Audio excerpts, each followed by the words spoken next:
Welcome to my channel. আমার চ্যানেলে আপনাদের সবাইকে অনেক অনেক ওয়েলকাম। তো আজকে আমি বানাবো mutton curry, Bhaiphonta special mutton curry. তো তার জন্য আমি এখানে নিয়ে নিয়েছি 1.5 কিলো পরিমাণ মাটন। আর 1.5 কিলো পরিমাণ মাটনের সাথে যে মশলাগুলো আমি নিয়ে নিয়েছি সেটা তোমরা দেখে নাও। তো এখানে দেখো আমি নিয়ে নিয়েছি এক গুচ্ছের পেঁয়াজ কুচি, নিয়েছি টমেটো কুচি, কাঁচা লঙ্কা কুচি, আর নিয়েছি এলাচ, কয়েকটা তেজপাতা, কয়েকটা দারচিনি, কয়েকটা শুকনো লঙ্কা, আর রয়েছে 5 ফোড়ন। এটা আমার ফোড়নের কাজ করবে। আর মশলার জন্য আমি এখানে নিয়েছি কাশ্মীরি রেড মির্চ, ধনিয়া পাউডার, আর নিয়েছি মিট মশলা, আর রয়েছে লবণ এবং হলুদ। তো এই মশলাগুলো দিয়ে আমি রান্নাটা করব, সম্পূর্ণ বাটা মশলাই রান্না করব। আর খুব সুন্দরভাবে রান্নাটা হবে এবং স্বাদটাও অতুলনীয় হবে। তো দেখো, প্রথমে আমি মাটনগুলোকে তুলে নিচ্ছি একটা বড় পাত্রে, যেখানে আমি মাটনগুলোকে ম্যারিনেশন করব। তো ম্যারিনেশনের জন্য আমি এখানে দিয়েছি জিরে বাটা, তারপর দিয়ে দিচ্ছি আদা বাটা। অনেকটা পরিমাণ জিরে বাটা আদা বাটা লাগবে। তো প্রথমে আমি জিরে বাটা আদা বাটা দিয়ে কিছুক্ষণ রাখবো, তারপরে আমি দেবো সেখানে রসুন বাটা দেওয়ার পরে আমি এগুলোকে একসঙ্গে মিক্স করতে থাকবো। তো দেখো, আমি এখানে ভালোভাবে চটকে মেখে নিচ্ছি। আর মাটনে এই যত মাখাবে ততই ভালো হবে। মাখানোর উপরেই তোমার রান্নার টেস্ট নির্ভর করবে। আর যত মাখানো যাবে ততই তোমার মাটন তাড়াতাড়ি সেদ্ধ হবে এবং মশলাগুলোও ঢুকে যাবে, আর খেতেও দুর্দান্ত স্বাদ লাগবে। তো দেখো, এখানে আমি অনেকক্ষণ ধরে মাখিয়ে নিয়েছি। এরপর দিয়ে দিচ্ছি লবণ, তারপর দিয়েছি পেঁয়াজ, হাফ পেঁয়াজ আমি এখানে দেবো, আর হাফ পেঁয়াজ আমি পরে ব্যবহার করবো। এখানে দিয়েছি কাঁচা লঙ্কা, বেশি পরিমাণ কাঁচা লঙ্কা কুচিটা দিয়ে দিয়েছি। তারপর দিয়েছি সর্ষের তেল, অনেকটা পরিমাণে সর্ষের তেল।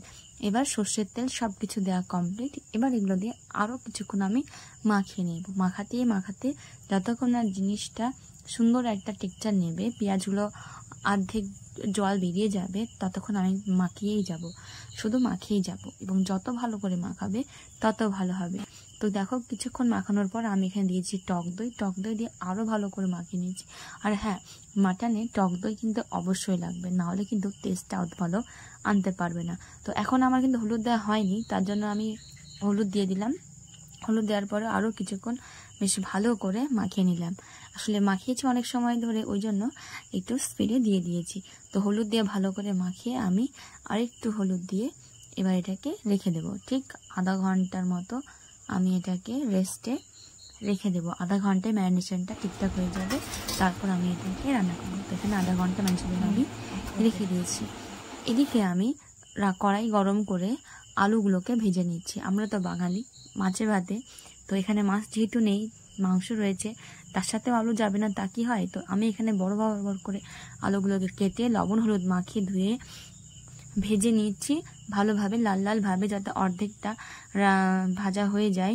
রান্না করতে করতে অনেকটা অর্ধেকটা ভাজা হয়ে যায়। তো দেখো, সুন্দরভাবে আলুগুলোকে ভেজে তুলে নিলাম লাল ভাবে।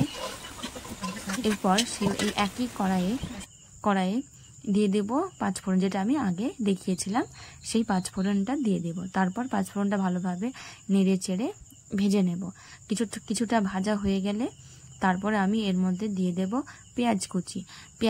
পেঁয়াজটাকে এবার ভালোভাবে ভেজে নেব। তারপর দিয়ে দিচ্ছি কাঁচা লঙ্কা কুচি। আর টমেটোটা আমি এখন দিচ্ছি না, আমি পরে দেব। তো পেঁয়াজ আর গোটা গরম মশলা যেগুলো আমি দিয়েছি সেটা আমি ভালো করে এখানে ভেজে নিচ্ছি। তো দেখো, প্রায় ভাজা হয়ে এসছে, অনেকটাই প্রায় ভাজা হয়ে এসছে এখানটায়। এবার আমি দিয়ে দেব মাটন, যেগুলো আমি আধা ঘন্টা ধরে ম্যারিনেশন করে রেখে দিয়েছিলাম। তো দেখতেই পেলে মাটনগুলো আমি এখানে দিয়ে দিলাম। এবার মাটনগুলো দিয়ে যে গামলাতে মশলাগুলো লেগেছিল সেগুলো শুধু আমি এর মধ্যে দিয়ে দিয়েছি। আর দিয়ে দিয়েছি হাফ গ্লাস পরিমাণ মশলার বাটি ধোয়া জল। এরপরে আমি আর জল দেব না, এই জলের মধ্যে মাংসটা খুব সুন্দরভাবে সেদ্ধ হয়ে যাবে। আর আমি এটাকে ঢাকা দিয়ে রান্না করব। রান্নাটা হতে অনেকটা প্রায় সময় লাগবে, তার জন্য আমি ঢাকা দিয়ে দেবো, বেশিক্ষণ আর খোলা রাখবো না। তো ঢাকা দিয়ে আবারও 15 থেকে 20 মিনিট পর আবারও ফিরে আসছি। তো 15 থেকে 20 মিনিট হয়ে গেছে। এখন দেখে নেব মাংসটা ঠিক কতটুকু রান্না হলো। দেখো, ফুটতে শুরু করেছে খুব সুন্দরভাবে। তো এই মুহূর্তে আমি দেবো কাশ্মীরি রেড মির্চ, এতে রং হবে খুব সুন্দর। তারপরে দিয়ে দিচ্ছি মিট মশলা, যাতে স্বাদ এবং গন্ধ দুটোই হবে। তারপরে আমি এখানে দিয়ে দেবো ধনিয়া গুঁড়ো। সব কিছু দিয়ে আবারও আমি ভালোভাবে মাংসটাকে নাড়িয়ে ঢেকে আবার রান্না হতে দেব। আর তার আগে মাংসটাকে আমি ভালোভাবে নেড়ে নেব, সবুজ সাথে মিশে দেবো। তো এই দেখো অনেকটা ফুটে ফুটে শুকিয়ে এসছে প্রায়, আর রঙটাও সেই দুর্দান্ত হয়েছে, দেখেই জুড়ে দেওয়ার জন্য আসছে। তো যাই হোক, বেশিক্ষণ খোলা রাখবো না, মাংস সিদ্ধ হবে না। ঢাকা দিয়ে দিয়েছি। ঢাকা দিয়ে আবারও কিছুক্ষণ পর দেখলাম এখন অনেকটাই কালারটা চেঞ্জ হয়ে গেছে, আর দেখতে অনেক লোভনীয় হয়েছে। তো এই পর্যায়ে আমি দিয়ে দেবো কিছুটা পেঁপে, না হলে হয়তো অতটাও ভালো সিদ্ধ হবে না। পেঁপেটা দিলে একদম তুলোর মতো সিদ্ধ হয়ে যাবে। তো পেঁপেটা দিয়ে কিছুক্ষণ নাড়াচাড়া করে আবারও আমি এদেরকে ঢাকা দিয়ে কিছুক্ষণ রেখে দিই। তারপরে আমি দেখবো ঠিক কতদূর হয়েছে। তো দেখো এখানটায় কষা মশলাটা অনেকটা হয়ে গেছে, শুকিয়ে গেছে জলটা, আর ভালো করে কষিয়ে নিয়েছি। আর মাঝে আমি টমেটো কুচি দিয়েছি, এটা দেখাতে ভুলে গেছি। আর কষানো হয়ে গেলে আর মাংসের যে মেটে চর্বিটা ছিল সেটা আমি এখন দিয়ে দিচ্ছি, দিয়ে ভালোভাবে কষিয়ে নিচ্ছি। কষানোর পরে ভেজে রাখা আলুগুলো সেগুলো আমি দিয়ে দিচ্ছি, তারপর কষিয়ে নিচ্ছি। ভালো করে কষিয়ে মাংসটার সাথে আলুটা অর্ধেক ভেজে নিয়ে তারপর আমি এখানে চিনি দিয়েছি পরিমাণ মতো, যেটা টেস্ট আনবে এবং কালারটা আরও সুন্দর করবে। তো চিনি টিনি সব কিছু দিয়ে আমি আরও ভালো করে নাড়িয়ে জিনিসটাকে কষিয়ে নেব। এরপর দিয়ে দেব ঝোলের জল, তারপরেই হয়ে যাবে রান্না। তো কষানো এখানে প্রায় হয়েই গেছে। ঝোলের জল এখানে দিয়ে দিলাম, অনেকটাই জল লাগবে যেহেতু আলু সেদ্ধ হবে, মাংসটা ভালোভাবে ফুটবে। তো জলটা দিয়ে এবার মিশিয়ে নিচ্ছি। মেশানোর পরে ঝোলটা ভালোভাবে ফুটতে দেব।